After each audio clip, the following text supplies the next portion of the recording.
Friends, అందరూ బాగున్నారు కదా. వెల్కమ్ టు యోగస్టాక్. Thank you for supporting my videos. I-94 మీద నేను ఎప్పటికప్పుడు చాలా వీడియోలు అయితే చేస్తున్నా. అయినా ఇంకా ఏంటంటే చాలామంది కూడా ఇంకా ఏవో వాళ్ళకి ఎక్స్పైర్ అయిపోయి తెలియకపోవటము, చూసుకోకపోవటము, ఇలా రకరకాల ఇష్యూస్ అయితే జరుగుతున్నాయి. ఎందుకంటే ఈ వీడియో మళ్ళీ చేయడానికి కారణం ఏంటంటే నా వీడియోస్లోనే ఇంకా స్టిల్ చాలా కామెంట్స్, అప్పుడు నేను I-94 పెట్టి చాలా రోజులు అవుతుంది, అప్పటికి ఇప్పటికి మధ్యన చాలా కామెంట్స్ అనేవి వస్తున్నాయి అనమాట. ఇంకా కొంతమందికి I-94 ఎలా చూసుకోవాలో తెలియట్లేదు, ఎక్స్పైరీ అవుతుందా లేదా తెలియట్లేదు. కొంతమంది కంట్రీ దాటి బయటకు వెళ్ళిన తర్వాత మళ్ళీ లోపలికి వచ్చే చోట ఇబ్బంది పడుతున్నారు. సో ఇలాంటివన్నీ ఈ పర్టికులర్ వీడియోలో కవర్ చేస్తా. వెరీ ఇంపార్టెంట్ వీడియో, మీరైతే లాస్ట్ వరకు చూడండి. అట్లీస్ట్ ఇప్పటికైనా I-94 మీరు ప్రాపర్గా చెక్ చేసుకోండి. ఓకే, మనం టాపిక్లోకి వెళ్తే ఫస్ట్ ఆఫ్ ఆల్ I-94 అనేది మీరు ఈ లీగల్ స్టేటస్. చాలామంది తెలుసుకోవాల్సింది ఏంటంటే నాకు I-20 ఉంది, లేకపోతే I-797 ఉంది, లేకపోతే H-4EAD ఉంది, లేకపోతే ఇంకోటి ఉంది, నేను లీగల్గా ఉంటున్నాను అనుకుంటున్నారు. కానీ మీకు అమెరికాలో ఉండటానికి పర్మిషన్ ఏదయ్యా అంటే మీ వీసా కాపీతో పాటు మీకు ఉన్నటువంటి ఇంపార్టెంట్ థింగ్ I-94 కనుక ఎక్స్పైరీ అయిపోయిందంటే not even a single minute you are allowed to stay in United States. ఎందుకంటే మీరు ఓవర్ స్టే కిందకు వస్తారనమాట. ఓకే, I-797 ఉంది లీగల్గా, fine, no problem. But still I-94 duration of stay. మెయిన్ ఏంటంటే మీ duration of stay. Visit visa మీద B1 B2 వాళ్ళే వచ్చే వాళ్ళకి కూడా I-94 ఇస్తారు. ఎందుకు ఇస్తారు అంటే మీరు ఇన్ని రోజులు ఉండొచ్చు, ఆ లాస్ట్ డేట్ ఎండ్ డేట్ అయితే ఆ డేట్ వరకు ఉండొచ్చు. ఆ డేట్ అనేది ఒకప్పుడు ఒకలాగా ఉండేది, ఇప్పుడు కొత్త గవర్నమెంట్ వచ్చిన తర్వాత అంతా మారిపోయింది. ఏంటి అంటే CBP ఆఫీసర్ చేతిలో ఉంటుందన్నమాట. ఫస్ట్ ఆఫ్ ఆల్ అది మీకు ఎక్కడెక్కడ ఇస్తారు, మీరు కంట్రీలోకి ఎంటర్ అయినప్పుడు ఖచ్చితంగా CBP ఆఫీసర్ వాళ్ళు ఇస్తారనమాట. ఒకనొక టైంలో ఎలా ఉండేదంటే మీ పాస్పోర్ట్ ఎక్స్పైరీ డేట్ ఏదైతే ఉందో జనరల్గా దాని ప్రకారం ఇచ్చేవాళ్ళు అనమాట. ఇప్పుడు రీసెంట్గా చూసుకుంటే CBP ఆఫీసర్ యొక్క డిస్క్రిషనరీ పవర్స్ ప్రకారం మీ I-94 అనేది ఇస్తున్నారు. ఓకే, అక్కడ ఒక్కొక్కసారి by mistake CBP officer mistake చేయొచ్చు, పొరపాటు కావాలని కాకపోయినా. ఓకే, ఇప్పుడు మీకు I-797 ఇంకా 2028 దాకా ఉంది. ఫర్ ఎగ్జాంపుల్ మీరు ఎక్కడికో మెక్సికో వెళ్ళి రిటర్న్ వస్తున్నారు. వచ్చినప్పుడు ఇక్కడ 2 రకాలు ఉంటుంది. మీ I-797లో మీ I-94 కింద దాని ఎండ్ డేట్ ఏదైతే ఉందో ఆ డేట్ వరకు ఉంది ఫర్ ఎగ్జాంపుల్. కానీ ఇప్పుడు ఇక్కడ మీరు ట్రావెల్ చేసి మళ్ళీ రిటర్న్ వస్తున్నారు కదా, వచ్చినప్పుడు మీ I-94 డేట్ అనేది రీసెట్ అవుతుంది. ఒకటి, నెంబర్ 1, మీ పాస్పోర్ట్ ఎక్స్పైరీ కనుక మీ వీసా ఎక్స్పైరీ కన్నా ముందు ఉందనుకోండి, దాని ప్రకారం కూడా ఇచ్చే ఛాన్స్ ఉంది. లేదు, ఆఫీసర్ ఇష్టం, ఆయన ఇవ్వాలనుకున్నారు, దాని ప్రకారం ఆయన ఇచ్చే ఛాన్స్ ఉంది. 3, బై మిస్టేక్ పొరపాటున ఏదో డేట్ కొట్టబోయే ఏదో డేట్ కొట్టాడు, మీరేమనుకుంటారు, మాకు I-94 మన వీసా ప్రకారం ఇంకా 2 years ఉంది, టెన్షన్ లేదు అనుకుంటారు, వెళ్ళిపోతారు. ఈలోపు మీ I-94 ఇక్కడ ఎక్స్పైరీ అయిపోయింది. That's exactly same thing to students. OPT మీద ఇండియా వెళ్తారు, హాలిడేస్ నుంచి వెనక్కి వస్తారు. ఇంతకుముందు దాని మీద ఏముండేది, మీకు డ్యూరేషన్ ఆఫ్ స్టే ఉండేది. ఇప్పుడు వచ్చేసి ఏంటి, వాళ్ళ డిస్క్రిషనరీ పవర్ ప్రకారం ఇస్తున్నారు అనమాట.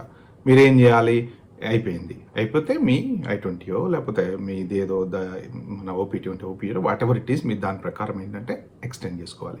సో ఈ ఎక్స్టెన్షన్ అనేది మీరు పాస్పోర్ట్ ఎక్స్పైర్ అయిపోయింది, రెన్యువల్ చేసి ఎక్స్టెన్షన్ చేసుకోవచ్చు, అదొక డిఫరెంట్ స్టోరీ. బట్ ఈ పర్టికులర్ దాంట్లో నేను చెప్పదలుచుకుంది ఏంటంటే మీ I-94 కనుక ఒకవేళ ఫర్ ఎనీ రీజన్ ఎక్స్పైరీ అయిపోయింది అంటే తర్వాత కాన్సిక్వెన్సెస్ చాలా వరస్ట్గా ఉంటాయి. ఓకే, ఎందుకు అంటే నెంబర్ 1, ఇప్పుడు మీరు జాబ్ చేస్తున్నారు ఒక కంపెనీలో, మీరు చూసుకోలేదు, మీ I-94 ఎక్స్పైర్ అయిపోయింది.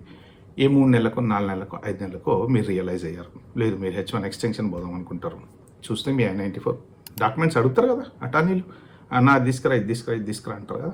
అప్పుడు రియలైజ్ అయ్యారు, ఓ నో, నా I-94 ఎక్స్పైర్ అయిపోయిందని. అప్పుడు మీరు పోయి అటార్నీకి నా I-94 ఎక్స్పైర్ అయిపోయిందండి, నేను చూసుకోలేదు అంటే మీకు ఎక్స్టెన్షన్ వస్తుందా? డౌట్ లేదు.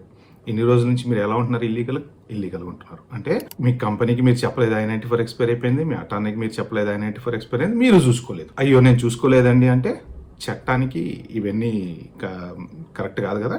రూల్ అంతే, నువ్వు ఫాలో అవ్వాలి 100%. నేను చూసుకోలేదు అంటే నో వే, తప్పదు, ఆ క్వశ్చనే రాకూడదు. ఓకే, అప్పుడు ఏమవుతుంది, నువ్వు ఇన్ని రోజుల నుంచి ఇల్లీగల్గా ఉన్నావు, అప్పుడు మీ ఎంప్లాయ్మెంట్ పోతుంది. మీ కంపెనీకి చెప్పాలి కదా, అటార్నీ బాధ్యత కదా. సో మీ ఎంప్లాయ్మెంట్ పోతుంది మొత్తానికే. అప్పుడు మీ H1 కనుక మీరు ఉన్నారనుకోండి, ఇప్పుడు మీదే మెయిన్ H1 అప్లికేషన్, మీ జాబ్ పోయింది, మీ H1 రివోక్ అయిపోయింది అనుకోండి, అప్పుడు మళ్ళీ మీ ఫ్యామిలీది కూడా మొత్తం ఆటోమేటిక్గా మీ మీదే కదా డిపెండెంట్, మొత్తం పోతుంది కదా. సో అంటే I-94 ఒక్క చిన్న I-94 వల్ల చాలా చాలా ట్రబుల్ అనేది క్రియేట్ అవుతుంది అనమాట. నెక్స్ట్ ఇంకొకటి I-94 ఎక్స్పైర్ అయిపోతుంది, మీకు తెలుసు ఆ విషయం. 2-3 రోజులైంది, నేను మెక్సికో వెళ్ళి మళ్ళీ వెనక్కి వస్తా అంటారు. మెక్సికో వెళ్తారు, మళ్ళీ లోపలికి వద్దాం అనుకుంటారు.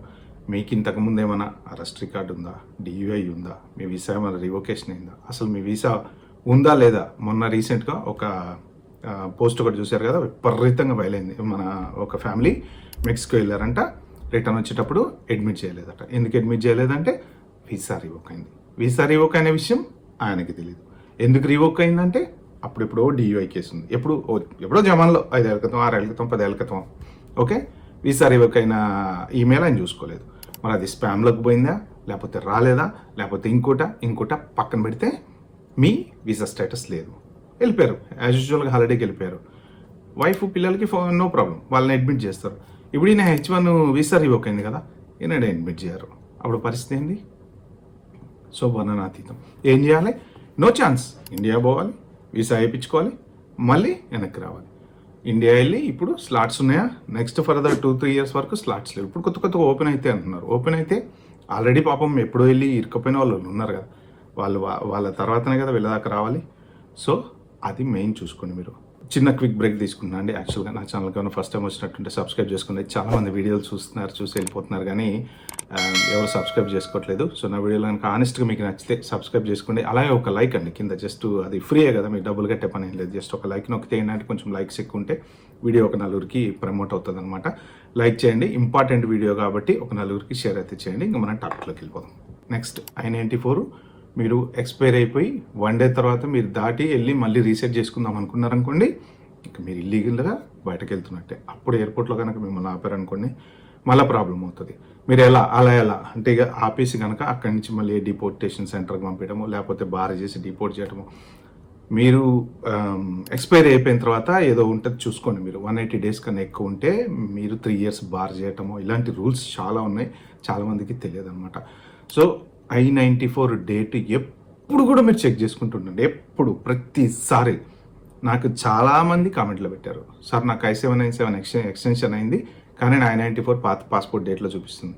లేదండి కింద దాంట్లో బాటమ్ మీకు I-94 ఎక్స్టెన్షన్ ఉంటుంది చూడండి అంటే అప్పుడు చూసుకుని అవునండి అని. సో అలా చూసుకున్నారు. కొంతమంది ఏంటంటే CBP ఆఫీసరు బై మిస్టేక్ ఏమైనా పొరపాటు చేస్తే వాళ్ళు ఆ ఎక్స్పైరీ డేట్ ఏదైతే మన I-94 ఎండ్ డేట్ ఏదైతే ఉందో అది చూసుకోవట్లేదు. సో అదొక ప్రాబ్లం అవుతుంది వాళ్ళకి. అంటే ఇప్పుడు ఈ I-94 రియలైజ్ అయ్యి మీరు అరే నాది ఎక్స్పైర్ అయిపోయింది అని రియలైజ్ అయ్యే టైంకి మీకు నెల అయిపోయి ఉండొచ్చు, 2 నెలలు అయిపోయి ఉండొచ్చు, 3 నెలలు అయిపోయి ఉండొచ్చు, 4 నెలలు అయిపోయి ఉండొచ్చు. మీరు అప్పుడు ఇల్లీగల్గా వర్క్ చేసినట్టు అవుతుంది, ఇల్లీగల్గా అమెరికాలో ఉన్నట్టు అవుతుంది.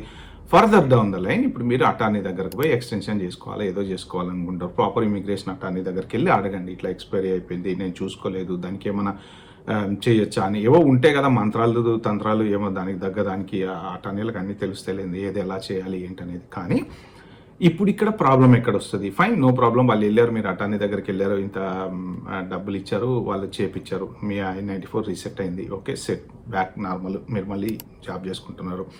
రేపు పొద్దున గ్రీన్ కార్డ్కి వెళ్తారు మళ్ళీ. ఇప్పుడు గ్రీన్ కార్డ్కి వెళ్ళినటువంటి I-485 అప్లై చేసి గ్రీన్ కార్డ్కి వెళ్ళిన వాళ్ళు ఉన్నారు, వాళ్ళకందరికీ వచ్చేటువంటి ట్రబుల్స్ ఏంటి తెలుసా? ఓవర్ స్టేలు, ఇలానే మధ్యన ట్యాక్స్ మెయింటైన్ చేయకపోవటం, తర్వాత ఇన్ని రోజుల నుంచి లేవు, అలా అందరికీ ఈ రూల్ ప్రకారం టక్క వచ్చింది గ్రీన్ కార్డు, నో ప్రాబ్లం. కానీ ఇప్పుడు ఏమవుతుంది అంటే మీ పాత ట్రాక్ రికార్డు పర్ఫెక్ట్గా వాళ్ళు చెక్ చేస్తున్నారు. USCIS వాళ్ళు మొన్న March 30th నుంచి కొత్త రూల్ ఒకటి తీసుకొచ్చారు. నేను అది సపరేట్ వీడియో చేస్తాను. బట్ ఏంటంటే ఇంతకు ముందు జరిగినటువంటి మీ ఇమిగ్రేషన్ హిస్టరీలో గ్యాప్స్ చాలా ఉన్నాయి. అంటే ఇప్పుడు USCIS వైపు నుంచి గ్యాప్స్ చాలా ఉండటం వలన అందరికీ వెట్టింగ్ లేకుండా ప్రాపర్గా గ్రీన్ కార్డులు ఇచ్చేసాము. ఇక నుంచి అలా జరగదు, ఇక నుంచి డీప్గా చెక్ చేస్తాము అని. అంటే మీ హిస్టరీ, మీరు ఎప్పుడైతే H1B వీసా మీద వచ్చారో అప్పటి నుంచి మొత్తం తవ్వితే ఇక్కడ మీరు మీ ఎక్స్టెన్షన్ ఏదో తీసుకుంటారు కదా అటార్నీ ద్వారా, వాళ్ళకి రికార్డు చూస్తామన్నమాట. అంటే నువ్వు ఇల్లీగల్గా ఇన్ని రోజులు ఉన్నావు, నువ్వు తర్వాత దానికి మందు రాసుకున్నామా, దెబ్బకి తగ్గిపోయింది అనంతా పక్కన పెట్టు, ఫస్ట్ దెబ్బ అయితే తగిలింది కదా అనేది చూస్తారనమాట. అంటే నువ్వు ఆల్రెడీ ఇల్లీగల్గా యూఎస్లో కొన్ని రోజులు I-94 లేకుండా స్టే చేసావు కాబట్టి నీకు గ్రీన్ కార్డ్ రిజెక్ట్ చేస్తాం అనేటువంటి లాంగ్ రన్లో వచ్చేటువంటి ఇబ్బందులు అనమాట ఇవి. విజిట్ వీసా వాళ్ళు ఉన్నారు, వాళ్ళు కంట్రీలోకి ఎంటర్ అయిన తర్వాత CBP ఆఫీసర్ డిస్క్రిషనరీ పవర్ ప్రకారం ఎన్ని రోజులు ఇవ్వచ్చు అనేది చాలామందికి తెలియదు. B1 B2 పేరెంట్స్కి కానీ వాళ్ళు ఏమనుకుంటారంటే ఇన్ని రోజుల నుంచి మెయిన్ అందరూ ఏంటంటే 6 నెలలు ఉండడం వెళ్ళిపోవటం, 6 నెలలు ఉండడం వెళ్ళిపోవటం, 6 నెలలు ఉండడం వెళ్ళిపోవటం అలవాటైపోయింది 180 డేస్ పేరెంట్స్కి. ఎందుకంటే జనరల్గా నీకు 10 ఇయర్స్ వీసా ఉన్నా కానీ ఎవ్రీ ఇయర్లీ రావడం, 6 మంత్స్ ఉండడం పోవడం, కానీ I-94 గురించి ఎక్కువ ఎవరు ఆలోచించలేదు. ఎందుకంటే అప్పుడు 6 మంత్స్ ఇచ్చేవాళ్ళు, వెళ్ళిపోయేవాళ్ళు. ఇప్పుడు ఏంటి అంటే నెలలు ఇవ్వచ్చు, 2 నెలలు ఇవ్వచ్చు. CBP ఆఫీసర్ కనుక మీరు చెప్పేది కన్విన్స్ కాకపోతే మీకు నెల రోజులే ఇవ్వచ్చు. కానీ మీరేమనుకుంటారు, నేను లాస్ట్ ఇయర్ వచ్చి 6 నెలలున్నా, అంతకుముందు ఇయర్ వచ్చి 6 నెలలున్నా, 5 ఏళ్ల క్రితం వచ్చి 6 నెలలున్నా, ఇప్పుడు కూడా 6 నెలలే అనుకుంటారు. కానీ మీరు తీరా చూస్తే ఏమవుతుంది, మీ I-94 1 మంత్లో ఎక్స్పైర్ అవుతుంది. చూసుకోకపోతే ఏమవుతుంది, మీరు ఓవర్ స్టే చేసిన దాని కిందకి వస్తారు. నెక్స్ట్ మళ్ళీ ఇండియా నుంచి మళ్ళీ మీరు US వచ్చేటప్పుడు మీకు ఎంట్రీ రిజెక్ట్ అవుతుంది, ఖచ్చితంగా అవుతుంది. లేదు ఒకవేళ స్టాంపింగ్కి వెళ్ళారా రిజెక్ట్ అవుతుంది. సో ఇది మెయిన్ ప్రాబ్లమ్స్ అనమాట. ఇంకోటి కూడా మీరు చూసుకోవాల్సింది ఏంటంటే ఎప్పటికప్పుడు మీ వీసా స్టేటస్ చెక్ చేసుకుంటూ ఉండండి. మీ ఖచ్చితంగా ఇప్పుడు ఈ బయోమెట్రిక్స్ పోలీసు వాళ్ళకి ఇచ్చినటువంటి వాళ్ళందరి వీసాలు దాదాపుగా పోయే ఉంటాయి, లేదా ఇంకా ముందు మెయిల్స్ కూడా రావచ్చు. అలా జరుగుతుంది. సోషల్ మీడియాలో ఉన్న న్యూస్ ప్రకారం ఏంటంటే ఈ క్రిమినల్ రిలేటెడ్లో ఇన్వాల్వ్ అయిన వాళ్ళందరి వీసాలు కూడా రివోక్ చేశారు. వాళ్ళు ఒక్కసారి కనుక కంట్రీ దాటారంటే ఇంకా మళ్ళీ వెనక్కి రాలేరనమాట. సో మీరు ఏదైనా హాలిడేకి వెళ్ళేటప్పుడు, మీ మెక్సికోకి పోతారో లేకపోతే ఇంకో చోటి పోతారో హాలిడేకి వెళ్ళేటప్పుడు ఏంటంటే మీరు చూసుకోవాల్సింది ఫస్ట్ ఆఫ్ ఆల్ వెళ్ళేటప్పుడు మీ వీసా చెక్ చేసుకోండి. ఇంకొక బ్యాడ్ లక్ కూడా ఏంటంటే జరిగిన ఇన్సిడెంట్స్ ఇవన్నీ అంతా వెళ్ళేటప్పుడు బాగానే ఉంది. ఇండియా నుంచి రిటర్న్ అవుతూ ఎయిర్పోర్ట్లో కరెక్ట్గా ఆ పాస్పోర్ట్ తీసుకొని వెళ్ళే టైంకి జస్ట్ 1 డే ముందు వీసా రివోక్ అయింది. జస్ట్ 1 డే ముందు. అంటే మనం అనుకుంటూ ఉంటాం కదా బ్యాడ్ టైము, అది మన ఏదో సినిమాలో డైలాగ్ ఉంటుంది కదా, అదృష్టం పోస్ట్లో వస్తే దురదృష్టం ఫ్యాక్స్లో వచ్చిందని చెప్పేసి మన యువి సత్యనారాయణ సినిమాలో డైలాగ్ ఉంటుంది. 1 డే ముందండి. అదే ఆ ట్రావెల్ ఆయన 2 డేస్ ముందు చేసింటే అమెరికాలో ఉండేవాడు.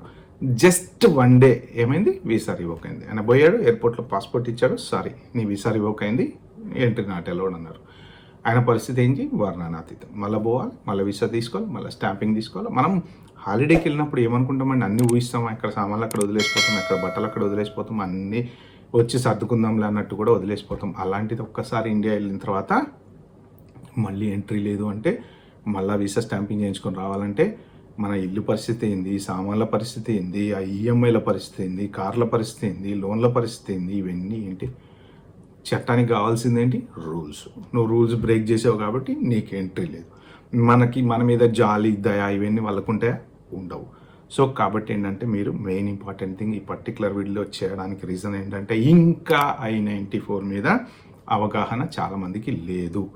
అంటే ఉండాలని రూల్ ఏం లేదు, కొన్ని తెలియకపోయి ఉండొచ్చు, అది పెద్ద ఇదేం కాదు. కానీ బట్ అట్లీస్ట్ ఇప్పటికైనా ప్రతి వాళ్ళు, మీరు స్టూడెంటా, F1, J1, L1 లేకపోతే H1 లేకపోతే B1 B2 రిగార్డ్లెస్ ఆఫ్ మీ వీసా, మీ I-94 చెక్ చేసుకోండి. ఎక్కడ I-94 తేడా వచ్చినా, ఎక్స్పైరీ అయిపోయి ఉంటే నెక్స్ట్ ఫర్దర్గా ఇమ్మీడియట్గా మీరు అటార్నీని అప్రోచ్ అవ్వండి, ఏం చేయాలో అడగండి.